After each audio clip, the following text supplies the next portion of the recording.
الله الرحمن الرحيم الحمد لله والصلاة والسلام على رسول الله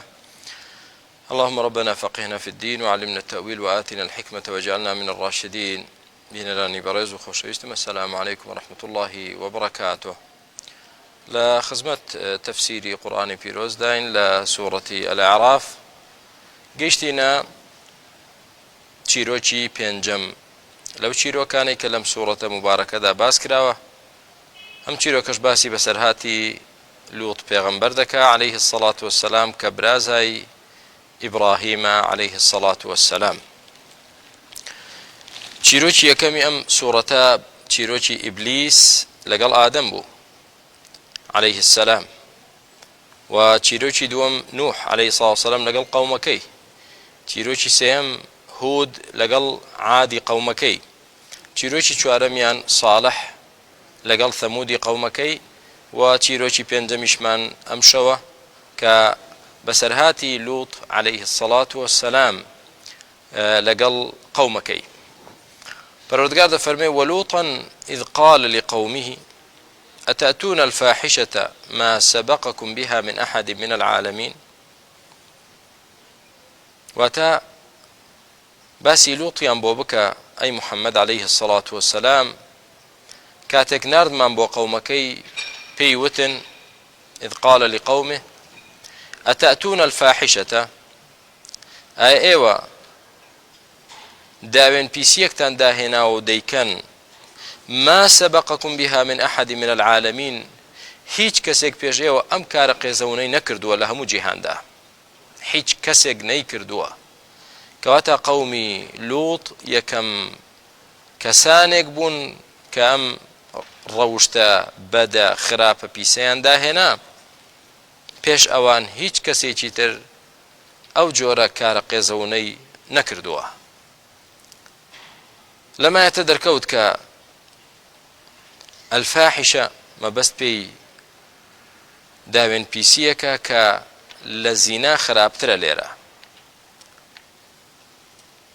بزانین ئاەتی دوای ئەو بۆمان تەفسیر دەکا کە چییە ئەو جۆرە فاحیشەیە. فەرمووی ئینەکم لەتاتونە الرجال شەهوەتە من دون النساء، ینی بەڕاستی ئێوە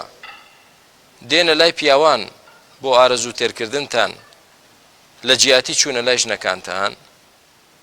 بەل ئەنتم قەوم مسرفون، بەڕاستی ئێوە قەومێکن سنووری پاچێتی و حەڵاڵتان بەزاند بۆ پیسی و حرامەتی. کەواتە بۆمان دەرکەوت کە ئەو فاحیشەی کە قەومی لوط دەیان کرد بریتی بوو لەوەی کە لە جیاتی چوونە لای خێزانەکانیان ژنەکانیان پیاوان دەچوونە لای یەکتر. ئەمەش کارێکی قێزەونە، دوورە لە فیتڕەت پاچی، دوورە لە ڕەوشتی مرۆڤایەتی، و سنوور بەزاندنێکی زۆر گەورەیە. ئەوەی کە پاکە و خوا بۆی حەڵال کردویت وازی لێبێنیت بچیت خەریکی کارێک بیت کە پیسە و قێزەونە و خوای پەروەردگار لێی حرام کردویت. وما كان جواب قومه، با بزانین قومی لوط عليه الصلاة والسلام چۆن مامەڵە لەگەڵ ئەو ئامۆژگاریە بەسوود و دڵسۆزانەی پێغەمبەرەکەیان دەکەن سەڵات و سەلامی خوای گەورەی لەسەر بێ. وما كان جواب قومه إلا أن قالوا،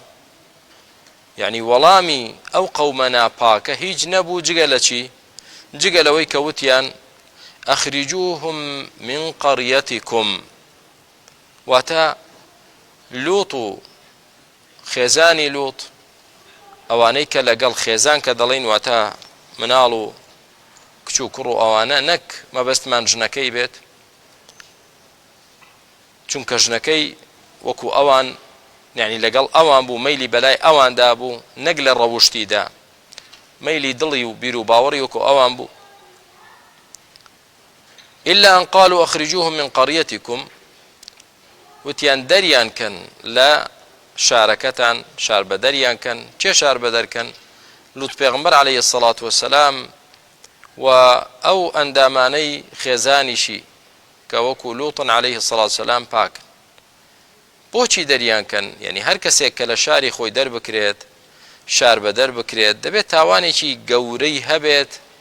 کە جێگای ئەوە نەبێت، جێگای نەبێتەوە جاریشتر لەو شارە دابنیشێت. ئەوەندە تاوانەکەی گەورە بێت. چییە بزانین؟ با بزانین لەسەر چ تاوانێک دەیانەوێت لووت و باوەڕداران لە شاری خۆیان دەرکەن و شار بە دەریانکەن. ئایا دەبێت تاوانەکە چی بێت؟ بۆ خۆیان دانی پیادا دەنێن، قەومەکە بۆ خۆیان دەڵێن تاوانەکە واتە ئەو مادەی کە لەسەری دەردەکرێن و ئەو حکمیان بۆ دەردەکرێت بۆ لووت عليه الصلاة والسلام بریتیە لە چی؟ ئینەهم ئوناس یەتەطەهەڕون. لووت عليه الصلاة والسلام و ئەوانش کە لەگەڵ لووتن کەسانێکن، خەڵکانێکن یەتەطەهەڕون واتە خۆیان بە پاک ڕادەگرن لەوەی کە بچنە لای پیاوان، خۆیان بە پاک ڕادەگرن لەوەی کە بچنە لای پیاوان. ئەوان وەکو ئێمە ناکەن، دەڵێ قەومەکە دەیانوت لووت و ئەوانەی لەگەڵ لووتن وەکو ئێمە ئەو کارە ناکەن، خۆیان بە پاک دادەنێن لە چوونە لای پیاوان. ئەوەش بە نەزەری ئەوان تاوانە، بە نەزەری ئەوان شایستەی ئەوەیە کە لووتی لەسەر دەربەدەر بکرێ و شار بەدەر بکرێ، کەواتە نابێت لە ناوماندا بمێنن، نابێت لووت و ئەوانەی کە وەکو لووت بیر دەکەنەوە لە ناو ئێمەدا بمێنن، با دەربەدەر بکرێن. سبحان الله. لەمایەتە بۆمان دەردەکەوێت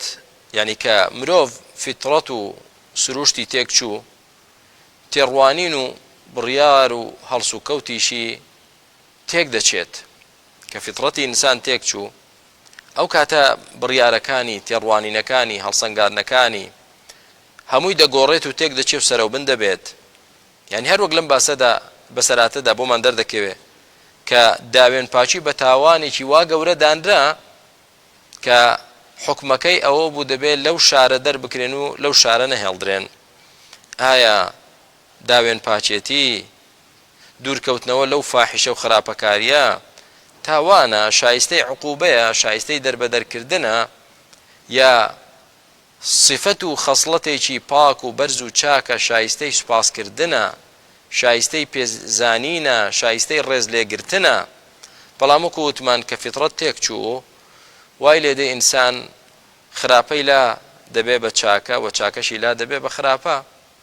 چاکەکارانی لا دەبێ بە خراپەکار، خراپەکارانیشی لا دەبێ بە چاکەکار. ئەوەش نەخۆشیەکی کوشندەیە کە ئینسان فیتڕەت و تێڕوانینی هەڵگەڕایەوە و شتەکانی بەسەرەوبنی بینین.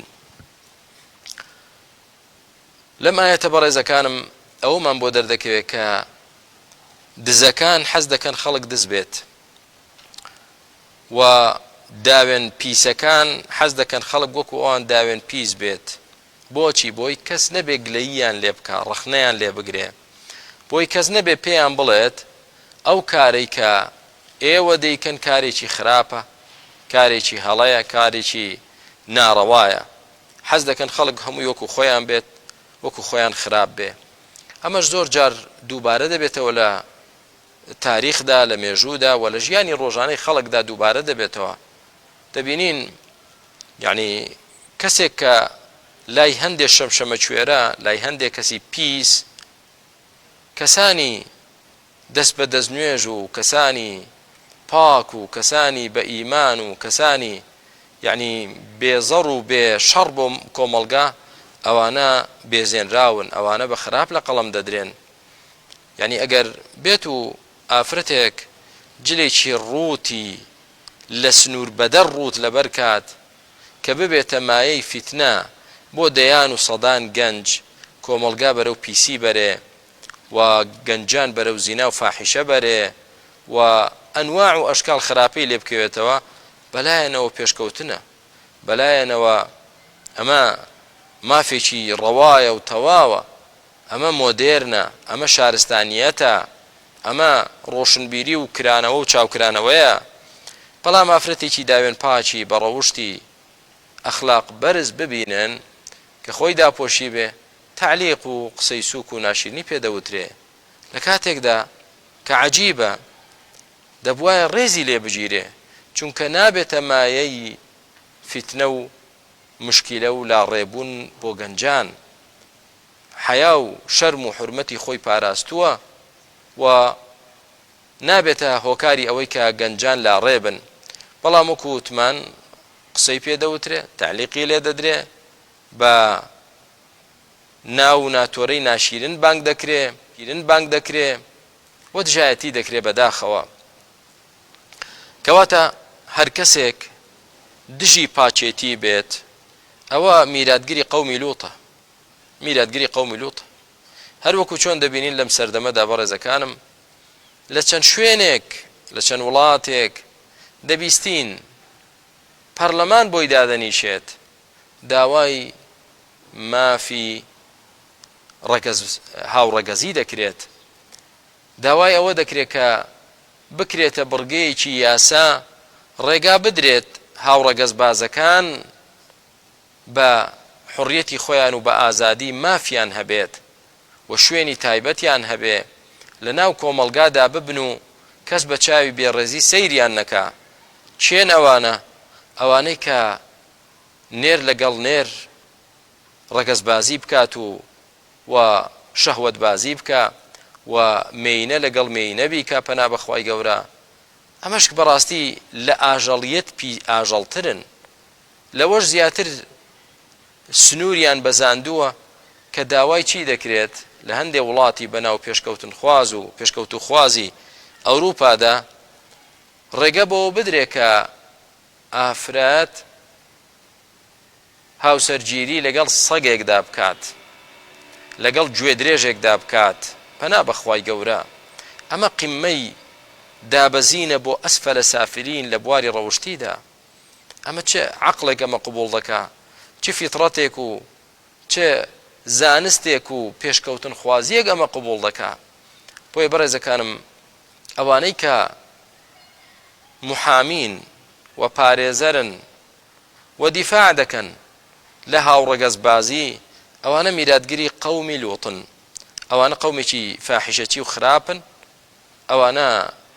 پێیان مەخەڵەتێن پێشکەوتن خواز و شارستانی خواز نین، بەڵکو کەسانێکی لەژێر پلەی ئاژەڵێتیشن پەنا بەخوای گەورە، چونکە فیتڕەتی ئینسانەوە قبوڵ ناکا. خوای پەروەردگار ئەوەی کە حەڵاڵی کردو دیارە، ئەوەش کە حەڵاڵ کراوە هەمووی پاکە و لە بەرژەوەندی و مەسلحەتی مرۆڤایەتیە. ئەمما ئەوەی کە حەڵاڵ نەکراوە و حەرام کراوە ئەوە بێگومان شتێکی قێزەون و پیسە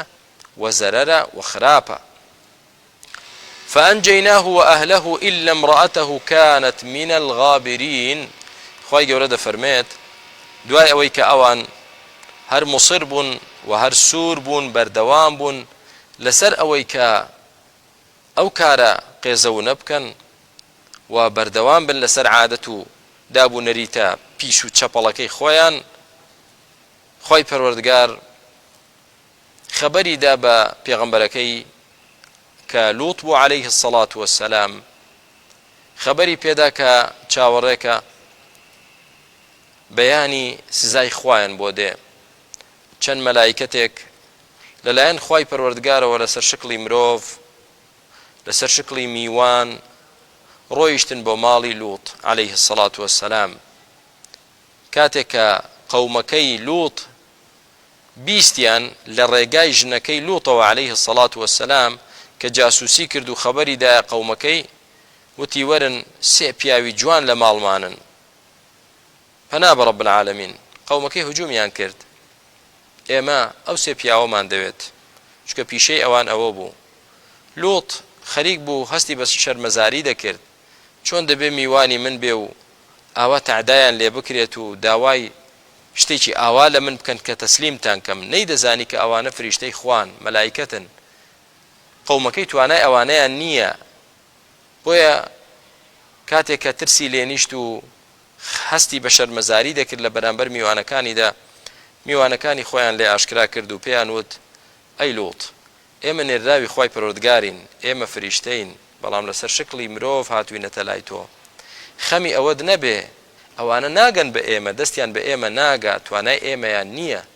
ئێمە لەلایەن خواوە هاتوین بۆی ئەو قەومەی تۆ لەناو بەرین، چونکە قەومێکی پیس و گڵاون، قەومێکی خراپن،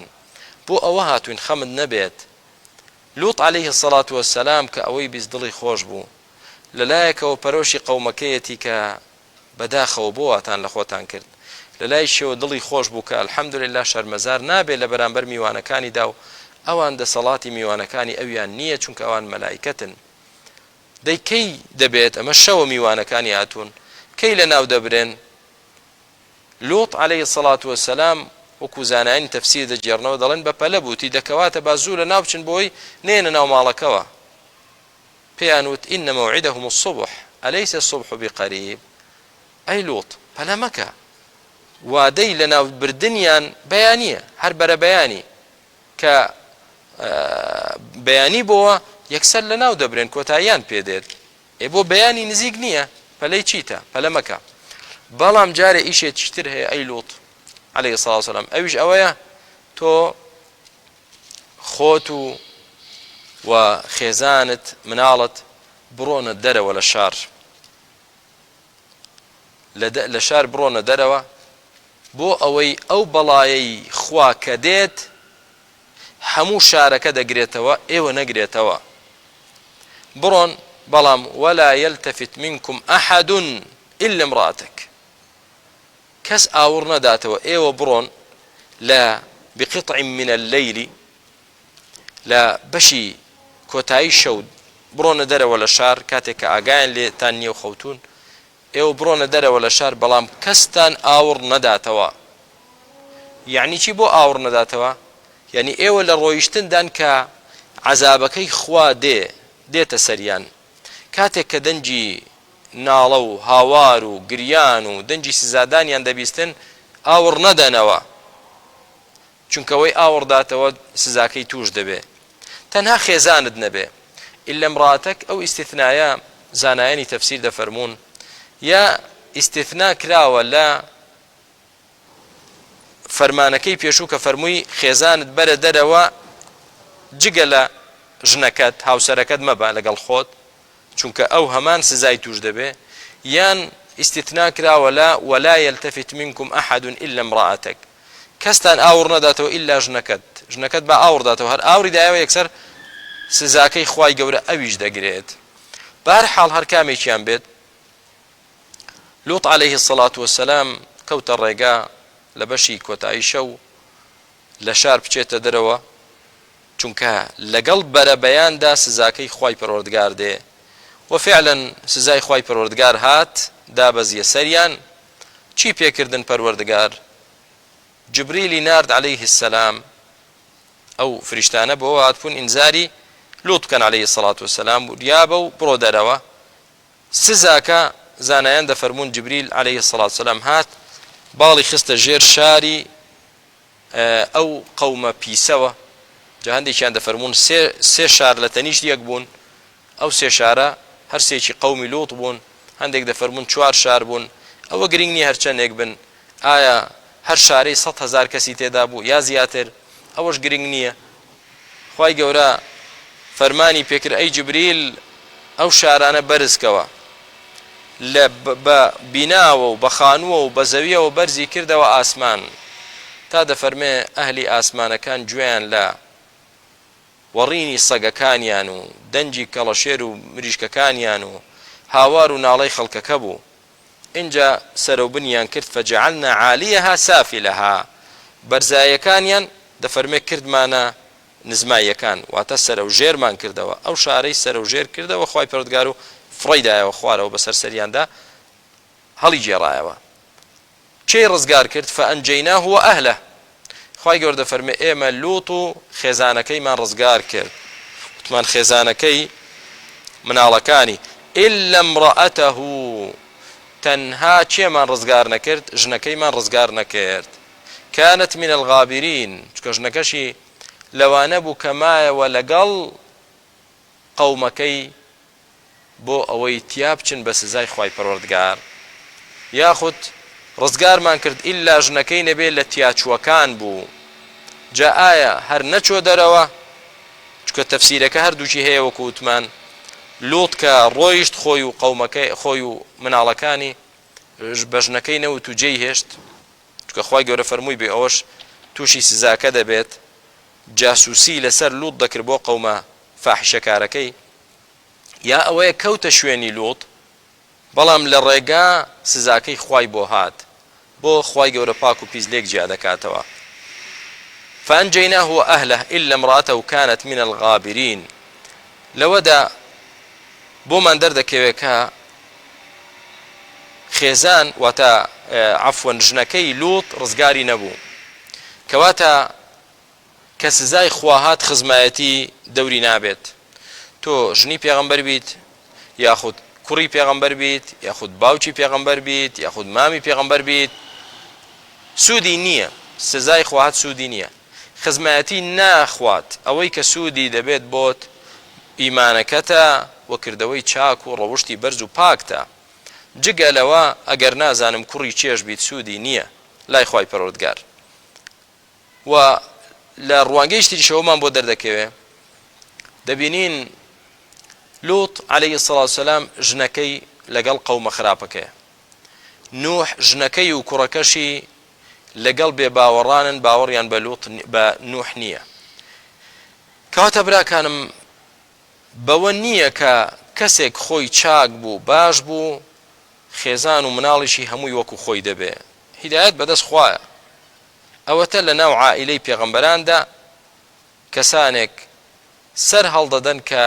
100% پێچەوانەی پێغەمبەرەکانن بۆیە بەلامانەوە سەیر نەبێ و جێگای گلەیی و ڕەخنە و سەرزەنشتیش نەبێ لە باوکێک کە کوڕەکەی یا کچەکەی لەسەر دینەکەی خۆی نییە وەکو ڕەوشتی ئەو نییە یا ژنێک خراپ دەرچێت ئەوە ئینسان بەلایەوە مەقبوڵ بێ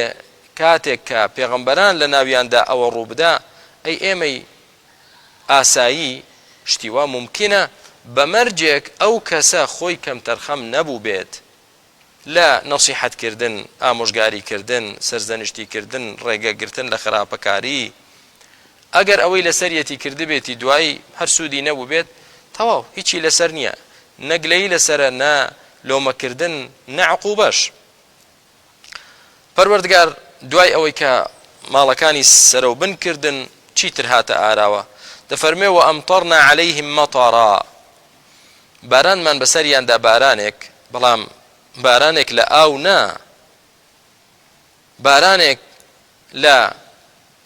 بەردی لە قوڕی سوورەوە کرا و دروست کراو کە ڕەقە یعنی قوڕێک کە دەیخیتە کوورە و سوور دەبێتەوە وەک خشتی سوور ئاوا ڕەق مەندوود ئامادەکرا و تایبەت بۆ ئەو قەومی لووتە خوای گەورە ئامادەی کرد جا ئایا بە ئاگری جەهەنەم ئەو بەردانە ئەو قوڕا سوور کراوەتەوە وەکو بەردی لێ هاتووە یا بە هەر ئاگرێک بێ خوای گەورە خۆی دەزانێت و بە بەردەوام دەهاتە خوارەوە بەسەریاندا بەردبارانیشی کردن هەندێک لە زانایان دەفەرمون ئەمطەرنا عەلەیهم مەطەرا یعنی دوای سەرەو بنکردن یان ئەو جارە بەردبارانیش کران هەندێکی تر دەفەرمون کە ئەوەشیان ظاهری نزیکتر دیارە قەومی لوط وەکو تێگڕای قەومەکانی تر ئەوانیش چوونە دەریان هەبوو هەمویان لەناو شارەکەی خۆیان نەبوون هەیان بۆ مەثەلەن هەر لە شەوەوە یا ڕۆژێ لە پێشتر چۆتە شارێکی تر کە ئەو شارە خراپەکار نین قەومی لوط نین بۆ بازرگانی چوو بێ بۆ سەردانی بۆ هەرچی چووە والحاصل کەسانێک لە قەومی لوط لە شارەکانی تر بوون خوای پەروەردگار بەردبارانی کردن ئەو بەردە دەچوو من سجیل منضود مسەوەمەتەن مسەوەمە واتە نیشانەکرا بوو ناوی تاک تاچی کەسەکانی لەسەر نووسراوە ئەو بەردە دەبێ فلانە کەسی قەومی لوط بکوژێت فلانە کەس لەکوێیە لە ناو شار نییە لە شارێکی ترە ئەو بەردە دەچوو کابرا دانیشتووە لە ناو مەجلیسێکدا بەردەکە پێی دەکەوت و دەیکوش لە ناوی دەبرد سبحان الله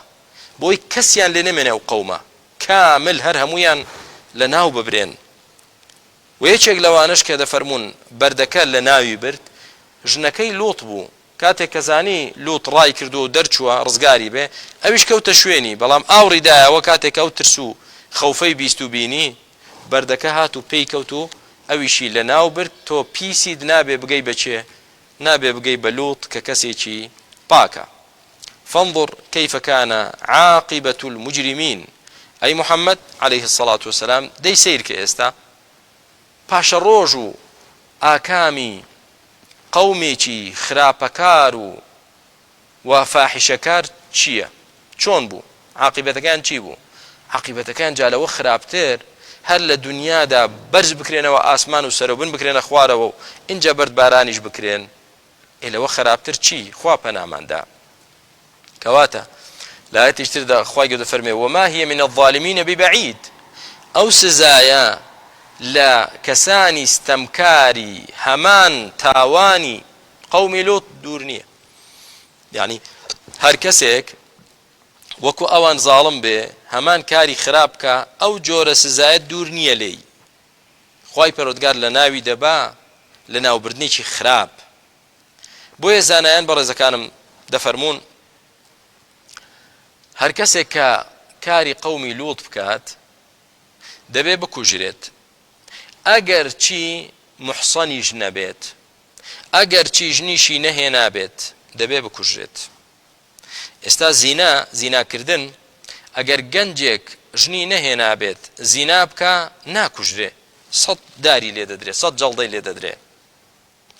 بەڵام ئەگەر ژنی هێنابێت ئەوەیان دەبێت ڕەجم بکرێت تا دەمرێت کە زینا بکات باشە ئەی کاری قەومی لوط نێربازی ئەوەیان دەبێت بکوژرێ ئەگەر گەنجیش بێ و ژنیشی نەهێنابێت هەر دەبێت اقتلوا الفاعل والمفعول به پێغەمبەر صلی الله علیه و سلم دەفەرمێ ئەوەی کە دەیکات و ئەوەش کە لەگەڵی دەکرێت هەردووچیان دەبێ بکوژرێن هەردووچی دەبێ بکوژرێ و چۆنیش بکوژرێ ینی زانایان دەفەرمون پێویستە ئەو کەسە ببرێتە سەر شاخێکی بەرز یا سەر بینایەکی بەرز ئەوەی کە ئەو کارەی کردووە سەراوبن فڕێ بدرێتە خوارەوە بەسەر سەریدا فڕێ بدرێتە خوارەوە شوێنی بەرز ئەو جا بەربارانیش بکرێت بۆچی چونکە تا بڵێ کارێکی پیسە نابێت لە ناو کۆمەڵگادا ئەوە بڵاو بێتەوە ئەوە عقوبەکەیەتی یعنی شەبیه و وێچوو بە عقوبەی قەومی چێ قەومی لوط عليه الصلاة والسلام چۆن خوای گەورە بەرزی کردنەوە سەرەوبنی کردن بەربارانی کردن هەر کەسێکیش ئەو کارە قێزەونە بکە ئیمام ئەبوو حەنیفە ڕەحمەتی خوا لێ بێ دەفەرمێ دەیە بەرز بکرێتەوە ببرێتە شوێنێکی بەرز سەرەوبن بەسەر سەریدا فڕێ بدرێتە خوارەوە ئەنجا بەربارانیش بکرێت گەنج بێ یا ژنی هێنابێت هیچ فەرقی نییە دەبێت بکوژرێت قابلی قبول نییە کەواتە بۆمان دەرکەوت لە زینا پیستر و خراپترە خوای گەورە مسلمانان پەنا بدات لەو کارە قێزەون و خراپە و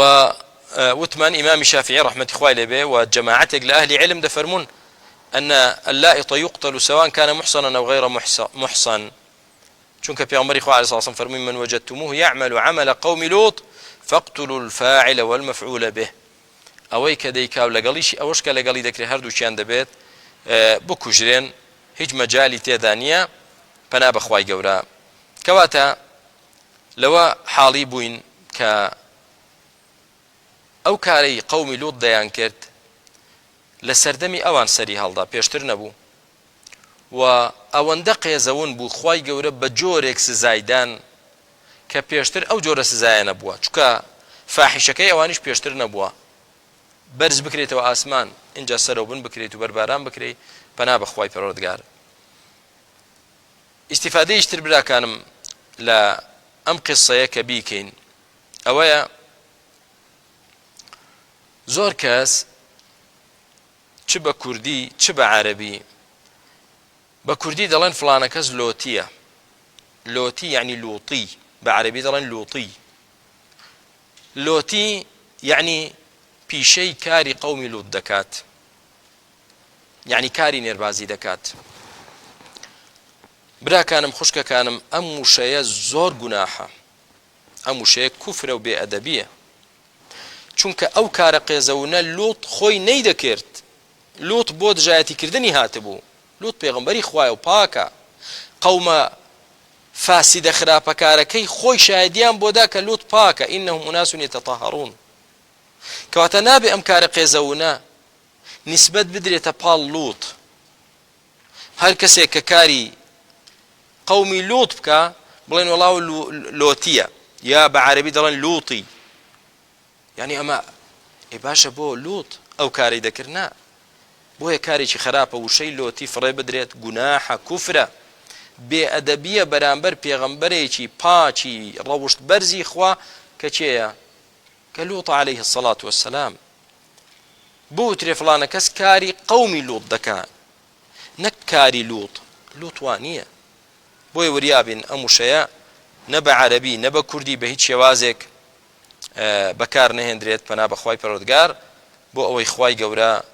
سزامان نەدات، خوای گەورە عقوبەمان نەدات. لە کۆتاییدا بەڕێزەکانم تێگەیشتین کە عاقبەتی مجرمین چییە؟ ئەوانەی کە ئاوا مجرمن، ئەوانەی کە ئاوا فاحیشە بڵاو دەکەنەوە، خراپەکاری دەکەن، ئەو کارە قێزەوە نەدەکەن، لای خوای پەروەردگار زۆر بێڕێز و بێحورمەتن و خوای پەروەردگار وعدی داوە وما هي من الظالمین ببعید. ئەو سزایی کە قەومی لوطی دا، ئەو سزایە لە هەر کەسێک وەکو ئەوان زاڵم بێ دوور نییە. بەڵام چۆن خوای گەورە لە ناوی دەبا ئەوە خوای گەورە خۆی دەزانێت. با هەمومان لە خوا بپاڕێنەوە، هیدایەتمان دەی یا رب العالمین بۆ جوانترین و پاکترین و بەڕێزترین ڕەوشت. کەس هیدایەتمان نادا بۆ ئەو ڕەوشتە بەرزانە نەبێ خۆت نەبی. خوای گەورە پاکمان کەیتەوە بە دوورمان بگری لە هەموو ڕەوشتێکی ناشرین. اللهم اهدنا لأحسن الأخلاق والأعمال فإنه لا يهدي لأحسنها إلا أنت واصرف عنا سيئها فإنه لا يصرف عنا سيئها إلا أنت. تا حلقەیەکی تر إن شاء الله و بەسەرهاتی پێغەمبەرێکی تر لەگەڵ قەومەکەی إن شاء الله بەخوای گەورەتان دەسپێرین، خواتان لەگەڵ بێت، هەر لە خۆشی و شادی و کامەرانی دابن. والسلام عليكم ورحمة الله وبركاته والحمد لله رب العالمين. ونزعنا ما في صدورهم من غل تجري من تحتهم الأنهار وقالوا الحمد لله الذي هدانا لهذا وما كنا لنهتدي لولا أن هدانا الله لقد جاءت رسل ربنا بالحق ونودوا أن تلكم الجنة أورثتموها